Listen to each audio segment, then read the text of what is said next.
ਨਕ ਨੱਥ ਖਸਮ ਹੱਥ ਕਿਰਤ ਧੱਕੇ ਦੇ ਜਹਾਂ ਦਾਣਾ ਤਹਾਂ ਖਾਣਾ ਨਾਨਕਾ ਸਾਚੇ।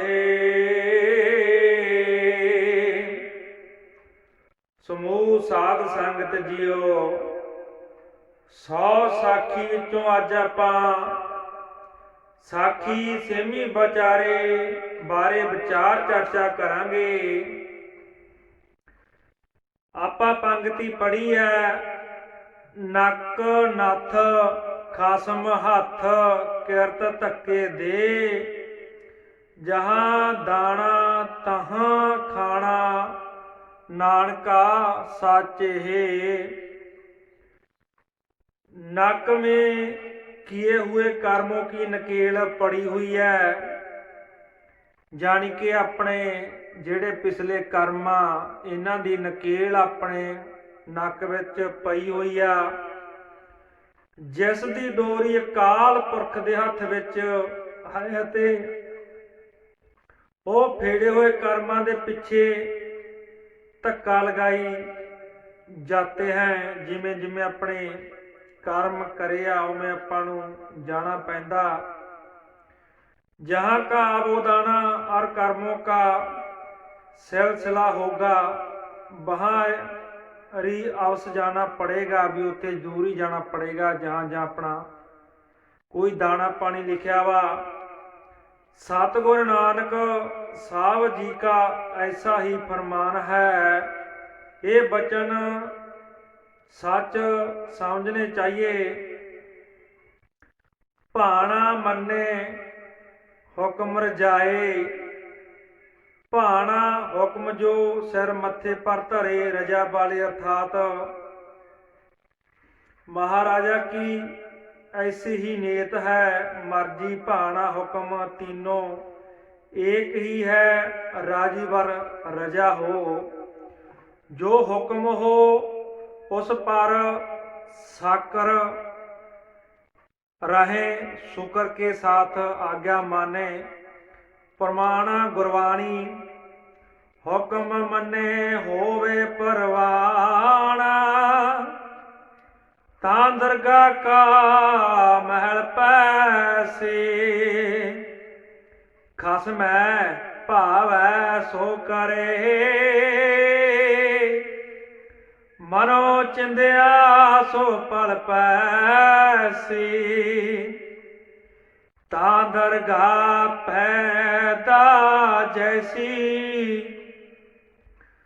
जो किस करे सो भला कर मान। हिकमत हुक्म चुकाइए, ਉਹਦੀ शक्ति सारे काम कर रही है ते आप सब विच परिपूर्ण है। सुन भाई सिखा, गुरु फिर बचन कहन लगे उस बच्चे नूं जो ਉਹਦੇ मापे गुरु साहब कोल सद गए सी। तुसीं पिछली साखी में सुनिया। सुन भाई सिखा, गुरु फिर बचन कहा, जे गृहस्थी होया तां ऐसा सुन। एक बार एक बृस गौड़ी छाओ वाला खड़ा सी, एक संघणी सां वाला दरख्त सी, जिहते कबूतर ते कबूतरी बाल बच्चे वाले आलना बंद कर रहे थे। उन्हां दा उत्थे एक आलना बनाया होया सी कबूतर ते कबूतरी दा। सो एक पुरख जाली हाथ जानी किहड़ा जानवर मारन आया सी, ਉਹ ਰਸਤਾ ਭਟਕ ਗਿਆ। ਬਣ ਜੰਗਲ ਭੌਂਦਾ ਭੌਂਦਾ ਖਾਲੀ ਹੀ ਮਾਰਿਆ ਮੀਂਹ ਆਂधी ਕਾ ਸੀਤ ਕਰਕੇ ਕੰਬਦਾ। ਉਸ ਬ੍ਰਿਸ਼ ਥੱਲੇ ਆਏ ਬੈਠਾ, ਉਹ ਰੁੱਖ ਥੱਲੇ ਆ ਕੇ ਬੈਠ ਗਿਆ। ਉਹਨੂੰ ਰਾਤ ਪੈ ਗਈ, ਉਹ ਰਾਹ ਭੁੱਲ ਗਿਆ ਸੀ। ਭੁੱਖਾ ਉਦਾਸ ਭੈ ਕਾ ਮਾਰਿਆ ਸੁਣ ਹੋਏ ਬੈਠਾ ਤਾਂ ਕਪੋਤ ਕਬੰਦੀ ਕਬੂਤੀ ਨੂੰ ਕਹਿਣ ਲੱਗਾ, ਸੁਣ ਅਰਦਣੀ। ਕਬੂਤਰ ਕਬੂਤਰੀ ਨੂੰ ਕਹਿਣ ਲੱਗਿਆ, ਸੁਣੋ, ਹਮ ਗ੍ਰਸਤੀ ਜਾਨਵਰ ਹੈ, ਇਹ ਮਨੁੱਖ ਅਭੱਗਿਆ ਗਤ ਹਮਾਰੇ ਘਰ ਆਏ बैठा है। गृहस्थी का धर्म है, आए की खाने पीने की, विश्राम की खबर लैनी। सो हम पंछी हाँ, हमारे हाथ तो है नहीं। विधाता ने चुंझ दई है ता सुन, सुख दैनी इसकी खबर खाने की करिया चाहिए। जानी कि आपां इहदा लई की कर सकते हाँ। ਪਹਿਲੋ ਸੀਤ ਤੇ ਬਚਾਈਏ, ਪਹਿਲਾਂ ਇਹਨੂੰ ਆਪਾਂ ਠੰਡ ਤੋਂ ਬਚਾਈਏ। ਉਦਮ ਤੇ ਲక్ష్ਮੀ ਮਿਲੇ, ਜਿਉ ਪੰਖੇ ਮੈਂ ਪਾਉਣਾ। ਜਿਉ ਫੇਰੇ ਉਦਮ ਕੀਏ, ਬੈਠੇ ਦਾਤਾ ਕੌਣ।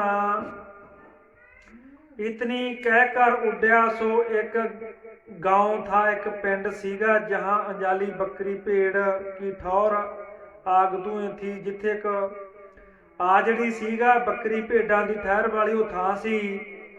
तहां जाके एक बकरी की मेमन आग वाली में कर उड्या।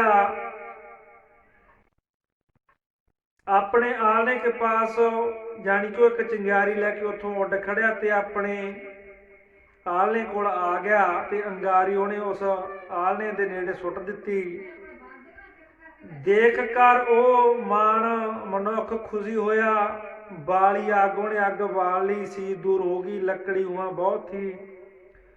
ਉੱਥੇ ਆਸੇ ਪਾਸੇ ਲੱਕੜੀ ਬਹੁਤ ਸੀਗੀ, ਭਾਂਬੜ ਮਚਾਇਆ ਪਰ ਭੁੱਖਾ ਵੀ ਥਾ। ਤਾਂ ਕਬੂਤਰ ਕਹਿੰਦਾ,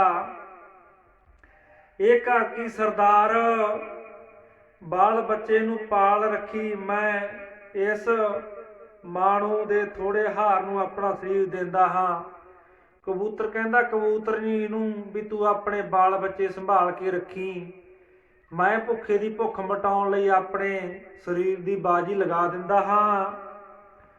तां नारियो कबूतरी बोली, ये धर्म मरने का मेरा है, तू मर्द है, मेरा तेरे पीछे ते कुछ नहीं होने का।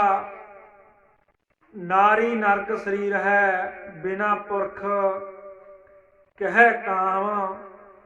सतगुर दाता पुरख है, अवर्ण दाता राम। यानी कि वो कबूतरी ने बचन कीते भी तेरे बिना मेरा शरीर किस काम दा है। ते उस कबूतर ने अगों जवाब दिता, नारी बिन ग्रह बना, जैसे ही द्वार। वो कहंदा भी नारी बिन घर आउंदा जिवें कोई नरक होवे, पुरख वह कै सूर है, अंदर करके ख्वार। कहंदा भी बंदा तां बाहर तुरन फिरन वाला है ते घर अंदर तां ख्वार हो जांदा है। सुण नींगरा। ਤਾਂ ਇਤਨੀ ਕਹਿ ਕੇ ਆਗ ਬਾਲਦੀ ਵਿੱਚ ਕਪੋਤਨੀ ਕਬੂਤਰੀ ਗਿਰਦੀ ਹੀ ਭੁੱਜ ਗਈ। ਉਹ ਮਾਂਸਾਹਾਰੀ ਥਾ, ਬਣਾ ਕੇ ਖਾ ਗਿਆ। ਤਾਂ ਕਬੂਤਰ ਵਿਚਾਰਿਆ ਕਿ ਮਨੁੱਖ ਤੀਨ ਸਿਰ ਕੇ ਮਾंस ਖਾਣ ਵਾਲਾ ਭੁੱਖਾ ਹੀ ਰਹਿ ਗਿਆ ਹੋਣਾ। ਆਧਾ ਖਾਣਾ ਦੇ ਨਰ, ਭੁੱਖਾ ਰਹਿ ਸੋ ਭੁੱਖਾ ਰਹਿ ਜੋ आहार। दाता ऐसा नरक जाए, कहे वेद मंझार। ता इतने में मोह त्याग कर कबूतर अगन मांझ गिरा। कबूतर भी अग च गिर गया। ਉਹ ਪਾਰਦੀ ਨੂੰ ਹੋਸ਼ ਆਏ ਗਈ। ਉਹਨੂੰ ਰਾਂਦੀ ਨੂੰ ਜਿਹੜਾ ਰਾਧੀ ਸੀ ਉੱਥੋਂ ਦਾ, ਉਸ ਟਾਈਮ ਉਹ ਬੈਠਾ ਸੀ, ਉਹਨੂੰ ਹੋਸ਼ ਆ ਗਈ। ਦਇਆ ਆਈ, ਕਰਨਾ ਆਈ, ਧਾਨੇ ਪੰਛੀ ਭਗਤ ਵਾਲੇ ਸਰੀਰ ਮੇਰੀ ਪਾਲਣਾ ਵਾਸਤੇ ਮਰੇ ਆ। ਮੈਂ ਪਾਪੀ ਨੂੰ ਬੜਾ ਪਾਪ ਹੋਆ। ਜਾਣੀ ਉਹ ਪਹਿਲਾਂ ਉਹ ਜਾਨਵਰ ਮਾਰਦਾ ਹੁੰਦਾ ਸੀ। ਉਹਦੇ ਅੰਦਰੋਂ ਇੱਕ ਆਵਾਜ਼ ਆਈ ਵੀ ਇਹਨਾਂ ਜਾਨਵਰਾਂ ਨੇ ਮੇਰੇ ਜੀਵਨ ਬਚਾਉਣ ਲਈ ਆਪਣੀ ਜਾਨ ਦੀ ਬਾਜੀ ਲਗਾਤੀ। ਹੁਣ ਸਰੀਰ ਭਾਵੇਂ ਜਾਵੇ, ਮੈਂ ਵੀ ਮਨੁੱਖ ਦੇਹ ਹਾਂ, ਤਪ ਕਰੂੰਗਾ। ਐਸਾ ਕਹਿ ਕਰ ਪ੍ਰੇਮ ਉਗਮਿਆ ਅਤੇ ਰੁਦਨ ਕਰਨ ਲੱਗਾ, ਉਹ ਪਛਤਾਵਾ ਕਰਨ ਲੱਗਿਆ। इतने में महाराज जी की आज्ञा पाए के विमान लेकर बैकुंठ में गाने आए। विमान आया, बैकुंठ में चले गए पंछी। महिराज कहा, मेरे लोक ਨੂੰ ਸਭ ਕੁਟੰਬ ਪੰਛੀਆਂ ਦਾ ਅਤੇ ਪਾਰ ਦੀ ਜਿਹੜਾ ਉਰਾਹੀ ਸੀਗਾ ਨੂੰ ਵੀ ਲੈ ਆਵੋ। ਸਭਨਾਂ ਨੂੰ ਚੜਾਏ ਕਰ ਲੈ ਗਏ, ਸੁਖ ਭੋਗਣੇ ਲੱਗੇ। ਭਾਈ ਲੜਕੇ ਇਹ ਦੋਏ ਰਸਤੇ ਹੈ, ਦੋ ਰਾਹ ਤੇਰੇ ਕੋਲੇ। ਤੁਝਨੂੰ ਪੁੱਛਦੇ ਹੈਗੇ ਕਿਹੜਾ ਪਸੰਦ ਆਇਆ, ਵੀ ਤੂੰ ਕਿਹੜਾ ਰਾਹ ਚੁਣਨਾ। ਗੁਰੂ ਸਾਹਿਬ ਉਹ ਲੜਕੇ ਨੂੰ ਕਹਿੰਦੇ, ਨਹੀਂ ਤਾਂ ਖਮਾਰ ਹੋਣੇ ਕੇ ਭੇਖ ਬਹੁਤਰੇ ਸਾਧ ਵੀ ਗ੍ਰਸਤੀ ਵੀ। ਨਹੀਂ ਤਾਂ ਸਾਧ ਦੇ ਰੂਪ ਵਿੱਚ ਵੀ ਤੇ ਇੱਕ ਗ੍ਰਸਤੀ ਦੇ ਰੂਪ ਵਿੱਚ ਵੀ ਬਹੁਤ ਤੇਰੇ ਕੋਲੇ ਰਸਤੇ ਹੈਗੇ ਆ ਖੁਆਰ ਹੋਣ ਦੇ। ਭਾਈ ਗੁਰੂ ਕੇ ਦੀਵਾਨ ਵਿੱਚ ਸੱਚ ਕਹੋ, ਕਿਆ ਤੂੰ ਮੰਨੇਗਾ। ਅਰਥਾਤ ਦੋਨੋਂ में तुमसे कौन सा कबूल है, भी तू कौन कबूलदा है। कबीर जी का वचन हैगा, जुगा चौहां का सरदार। कबीर भगत हैगा पर गृहस्थ भी सिद्ध कर दिखाया। जैसी लागी पेड़ तेजों तैसी निभयाड़। हीरा किसका बौरा, हीरा किसका पौरा। पूजै ना रतन करोड़। सुन कर सिख बोलिया, गुरु जी बचन मानिया पक्का। मैं सिख हाँ, तुहाडा गृहस्थ ही मेरे पासों बना आवेगा। ताओ सिख बोलिया भी मैं तुहाडा सिख हाँ, गृहस्थी जीवनी मैनू ठीक आ, पर मेरा मन विकृत हैगा। मेरा मन किहड़ा भी दुनिया च बलीन नहीं, ये तो भी दुनिया तो उपचार हो चुकिया। सिथल में सिथल है अंग, ये शरीर के जो कुछ बन आवेगी। सो सिखा की टहल करांगा, सिखा की सेवा करांगा।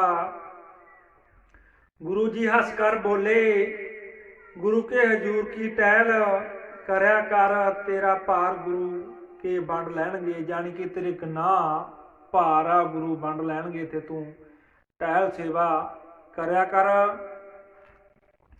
भाई पिछे जन्म तू साडे घोड़े की टहल पर था। गुरु जी ने उन्होंने साखी दसी भी पिछले तेरे कर्मां दा फल आ, तू साडे घोड़ियां दा राखा सीगा।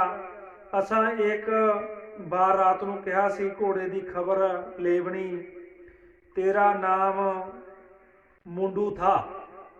तेरा नाम मुंडू सी तां तू झूठ किया। हाँ जी, दाना घाह बहुत ही पाए दिता, भी दाना घाह मैं घोड़े नूं बहुत पाता, तां गुरु का बचन निकस गया।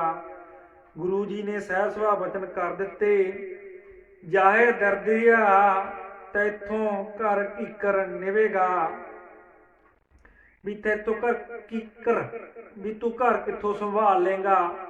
सो ऐसी सुन कर तू बोल कर रोयदे पुकारिया। तू ये सुन के रोया ते पुकारिया, गुरु क्या गरीब मारिया। भी गुरु जी तुसी गरीब मारिया। हमरे मन विच दया आई तां कहा, हम तेरी सहायता करांगे। उस दे विच असीं करतार दी नीयत कर। कलयुग पिछले विच देह कर धर्म रखण वास्ते उतरे थे, तां गुरु पद भी तप कर पाई थी। रहो तेरे कटंब की गुरु भली निभाएंगे। तां गृहस्थी होए के सिख टहल करन लगा, तां उहने गृहस्थी जीवन अपनाया ते गुरु की सेवा करन लग्या। साखी पूरी हुई। बोलो भाई वाहिगुरू वाहिगुरू वाहिगुरू।